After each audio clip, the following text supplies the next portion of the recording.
Today's daf is daf Yud Gimel. We are going to begin by Kashu ba b'pum nahara. Where it says Kashu ba b'pum nahara mishmei Rav Huna b'rei de Rav Yeshua. In the city of Pum Nahara, they had a shaila, they had a difficulty against Rav's proof. In the name of Rav Huna, who was the son of Rav Yeshua. Midami Havid, you compare the two cases. Hasam b'teres pikod and Yavin and Nahali. There in the Raisa, he gave her money as a pikod, as a deposit. But they're his. Savra, she therefore thinks, Ishadina lahu umetabra, if I'm going to throw them and break them, then mechayavna lahu, I'm going to be mechayev to pay for them, as with anyone who destroys another person's property. The fact that she's silent is interpreted as a haskama only to continue in her role of holding it as a pikadon. Here, he gives them to her as a Kidushin money, so that they would belong to her. If she doesn't want it, then she should throw them away. He refused this argument. Is this to say that all women are learned in halacha?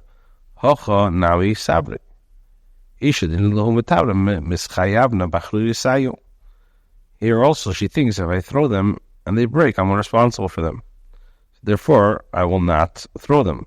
You can't learn from here that the fact that she does not throw the coins, that she accepted the Kidushin money. Rav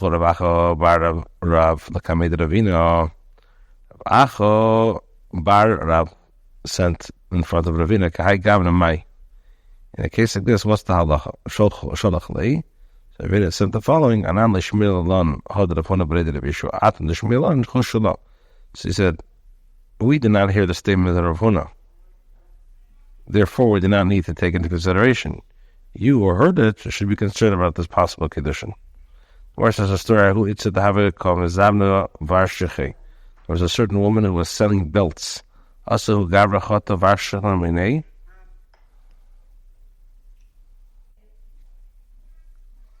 Where it says, there was a certain woman who was selling belts. Also, who gavra chata Varsheche minei. And this man, a certain man, came and started snatching belts from her. Amra le yahavid nehilis. So she said to him, give it to me. Amra la yavin lach mikachili. If I'm going to give it to you, you're going to be mekudeshes to me. Shekalta v'ishtike.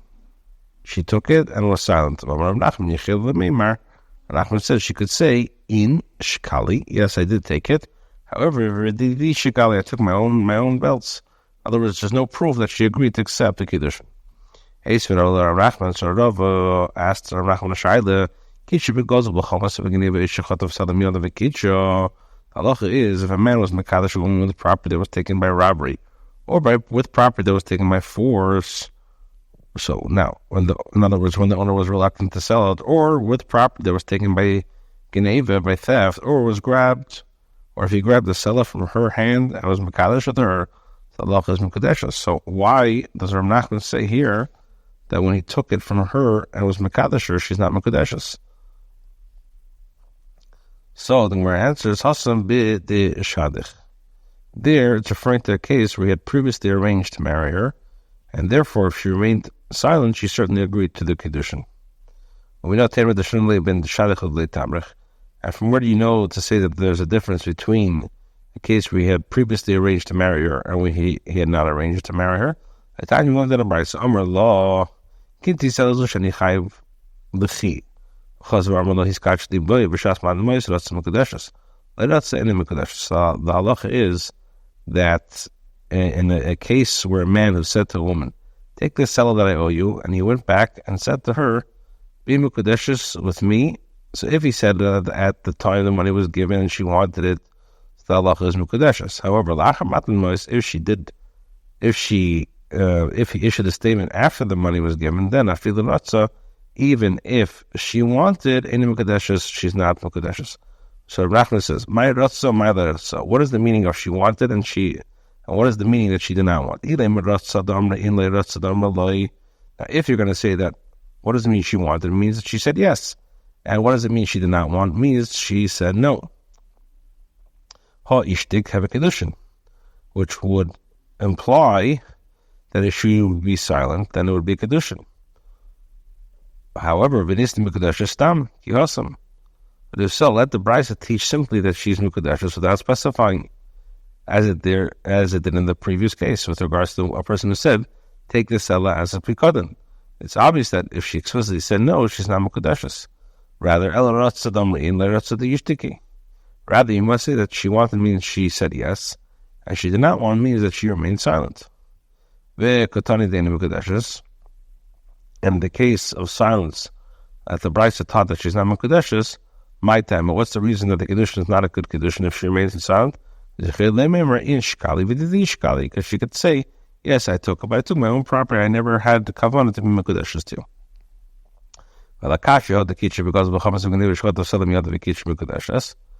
But this, that you had a shayla with regards to what we learned, that if a man was mekadesh her with property that was taken by robbery or property taken by force, or with property that was taken by theft, or if he grabbed the seller from her hand and was mekadesh with her, she's mekadeshus.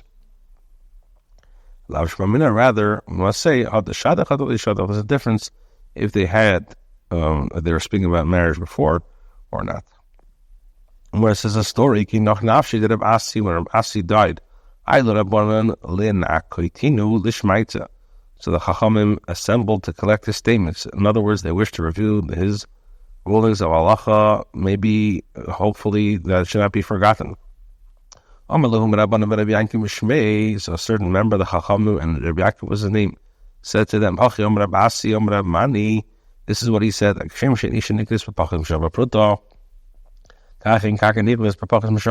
just like a woman cannot be acquired by less than the value of a prota, so too land cannot be acquired less than the value of the prota. Amrlei. So they said to him, "Vatanya, we learned in a brisa, says clearly that although a woman cannot be acquired by less than a shava prota, land can be acquired by less than a shava prota." So Amrlahu, Shabbat said to them, "Kitanya hibe when the brisa said a land could be acquired less than a shava prota, that's talking about in regards to the acquisition through an exchange, kinyan chalipin, which we explained is a legal act of acquisition, formalizing the transfer of ownership of the article. The Tanya was done in Brisa, koinin bekli, one can acquire land and by giving a keli, even though it's not a shavprata. Then they sat and they said more halachas of Rabasi. He says that Shmuel says that anyone who does not know the nature of Gitin and Kidushin should have no dealings in them. And Basi says, and those who deal with these halachas who don't have proper knowledge are worse for the world than the generation of the Ramabal. Like it says, swearing and lying, stealing, committing adultery, they break all bounds, and blood touches blood. So the Gemara says, "My mashma, what can you learn from here that this pasuk is referring to individuals of this kind, and they are worse than the Derem apple?" As Rabbi Yosef translated, they give birth to children through the wives of others. They add sins upon sins. And it's written also in the next pasuk called Kain Tabel Therefore, the land mourns, and everyone who dwells there languishes. But the beasts, the field, and the fowls of heaven, and the fishes of the sea are also taken away. This is mashma that those who cause to have illegitimate children to be born lead to such a great tragedy that even the fish of the sea will die. Now, we know in the generation of the Zera Mabul, the decree was not imposed upon the fish in the sea. It says, whatever was on dry land died, which is mashma, not fish in the sea. Over here, even the punishment which is described in Isaiah is even in the sea, the fish in the sea died. And we're asked, but one can say that this punishment is not administered until they perform all of them, only if they commit all of the sins mentioned in the pasuk, like a false oath, committing murder, and stealing. So Allah of the arts. You shouldn't think this way because the pasuk says, because of swearing the land mourns. The pasuk teaches that on account of taking false oaths alone, the world can be destroyed, which is mashma that these acts alone are enough to warrant destruction. Or asks further, But one can say that taking a false oath is distinct, as it involves the Mechalash and the Eibishter's name, and the other sins are distinct. They are less severe offenses and entail less serious punishment. Therefore, it is possible that this great tragedy will result only if one performs all of them. So our answer is Kiksiv Ufaratsu. It's written, and they break all bounds. Paratsuksiv. Sorry, Miksiv Ufaratsu doesn't say, and they break all bounds, which would be much when all sins are included in one time. Rather, Paratsuksiv, it's written, they break all bounds from, which is mashma, that this punishment is given separately for each of the sins. Where says Hada Yosef Kamru, then he said additional statements in the new Ravasi. The regards to which the Mishnah says, with regards to a woman after she gave birth, with regards to a woman after she gave birth, who brought her sin offering, and then she died. The halacha is so this woman, she brought her korban chatos, but so the halacha is that the Yorshim, she died, and the Yorshim, so now the Yorshim have to bring her burnt offering to fulfill the remaining korbanos obligation. The Mishmul, Shefrish Mechaim, so halacha applies only Shefrishat of Mechaim, only when the woman herself had already separated. In other words, designated the animal for a korban elah. But if she did not separate in her lifetime, then the Yorshim will not mechayiv to bring it on her behalf. Apparently, Shmuel maintains that the property of a debt is not liened by the Torah. In other words, one does not say that because she was required to bring a korban elah, there is a lien on her property, and the chay must be paid even if she did not set aside an animal before the death. Rashi says that even though she did not separate the korban elah in her lifetime, it must be that he maintains that the property of a debt is a shimul deraisa. So I says, but these chacham already disagreed with his issue once. Why would they engage in the same machlekes with regards to multiple applications? And he gave him a year from them nachlochas. We have a famous machlekes, Rav and Shmuel, with regards to a loan by which was Baal Peh, in other words, without a document. And we know that a mil Baal Peh doesn't place a lien on the land if the let's say the Bachiv dies, so the creditor can not collect the loan from the Yorshim or from those who purchased the land. This is the halacha, even if it's clear that there was a loan and the Bachiv doesn't deny it. Shmuel said with regards to mil Baal Peh, the creditor can collect from the Yorshim and from those who purchased the Chayiv. It shows that those same Chacham already disagreed as to whether a mil Baal Peh exists by midderais in the absence of a document. So Marsha Tzricha, it was necessary to state both cases. If it only said one case, if it only said the case of the loan, you could think that it's only in regards to this situation. The Shmuel says there's no mil Baal Peh. There's no shubha deraisa, because it is a loan that is not written in the Torah. The loan is merely a private agreement between two individuals. With regards to the obligation of a woman to bring a korban elah, so Imam made a little Rabbi Yechon, you could think that he agrees to Rabbi Yechon. Why? Because since the woman's obligation to bring a korban elah is written in the Torah, perhaps it creates a shubuda on her property, despite the fact that there's no shtaris over there. Yes, and if it only say this case, welcome Rabbi Yechon. You've seen Dafka over there. Rabbi Yechon says the milvuk subateri super star dummy. Rabbi Yechon says that Dafka in the case of the korban elah is a loan written in the Torah is like one written in the document. With regards to a private loan, Imam made the Shmuel maybe agrees to Shmuel tzricha it. Rabbi says Allah is mil Baal Peh gave him a Yershim with regards to a loan by oral agreement. The creditor can collect from the Yershim, and he gave him a Lakochas, but he cannot collect from those who purchased the Chayiv. I'm sorry, purchased from the Aleva. Gave him the Yershim, Shabbat Deraisa. The reason he can collect from the Yershim is that the accepted opinion is that the property of a Chayiv is liened by Torah law. They gave him Lakochas, the less Bekela, but he cannot collect those who purchase from the Leva, because the loan mil Baal Peh does not generate publicity. People will not have heard about it. Therefore, they're not careful to avoid buying property from the Leva, from the Bachiv. These purchasers should not suffer due to the Chayiv that was not, due to the Shibud that was not well known. Now, the Mishnah teaches, "V'kedus atzmim beget the Mrs. Abal." A woman acquires herself through a get, and a Mrs. Abal. Bishlam get because of the crazy increases made by a get. It says that he writes for her a sefer krisis. This indicates that a get enables a woman to marry whoever she wishes after the divorce. Mrs. Abal minolan. Where do we know that the death of the husband enables the woman to remarry? Answers svarahu. It's a logical reasoning. Who astrahu sharsa? He, the husband, rendered her forbidden to every man. And he has permitted her, since the husband is no longer alive. There's no one who makes her usher. Where it says, but we know by Arayis, those whom relationships are forbidden, as he renders her forbidden to them, yet he does not permit her to them when he dies. For example, one may not marry one's father's wife, even after the father dies. Rather,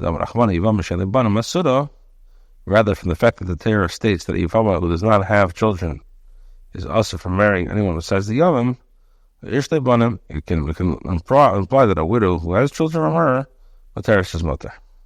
Or it says, but perhaps one should learn from the following halacha. A woman who does not have children from her deceased husband, is forbidden to everyone and permitted to the Yavam. And a woman who has children from her is forbidden to everyone else.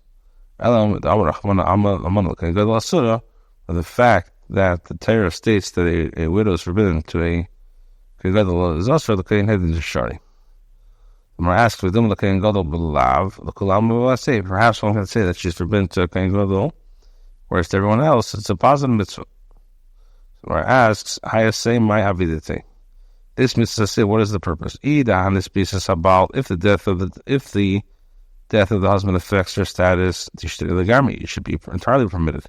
And if the death of the husband does not affect the status, then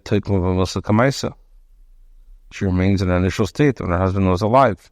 Therefore, those who engage in relationships with her would be liable to receive the death penalty. So my answer is al malay. And why is this suggestion not considered reasonable? So you can argue and say, one could argue that the death of the husband removes her from the class of people with whom one is punished by death for having relationships. They have placed her in a class of people with whom is also to have relationships. It's a positive mitzvah, just as with regards to animals that have were Kodesh, and then they became disqualified. This is referring to animals that were designated as karbanos, but became invalid due to some moon. More explained. The halacha is with regards to such animals that initially, when they don't have a moon, they are subject to the halachas of me'ila. In other words, misuse. If one benefited from them, he has misused kachim. And likewise, sharing them and performing malach with them is aser. Parkinu, once the animals have developed a blemish and one has redeemed them, so then me'ila lest b'hu. There's no issur against misuse. But sharing them and performing malach with them is aser. Now, based on this example, it's possible that the death of the husband does not render the woman entirely permitted. If so, one cannot learn from here that it's permitted for a wife whose husband has passed away to marry another man. Rather, what's the makar? The Torah says, lest he die in battle and another man takes her. Which is mashma that a man can marry a widow. But say who the other man mentioned means the Yavam. Or Rashi says Shteif Tuvas Bedaber. There's two chuvas. Number one, called the Yavam La'ikra Acher. Yavam is not called another. Because of the Sefer Krisis, Oiki Yomas Ish Achrin. Torah says, and the later husband hates her, writes for her a scroll of severance and gives it to her husband, gives it in her hand and sends her out of the house, or the other husband dies. Now, itkash misa the Kidushin. So I'm juxtaposing death to divorce. It's just because divorce permits a woman to everyone to complete the severing of the husband from his wife, thereby allowing her to marry another man. So too, the death permits her and completes the krisus, allowing her to marry another man.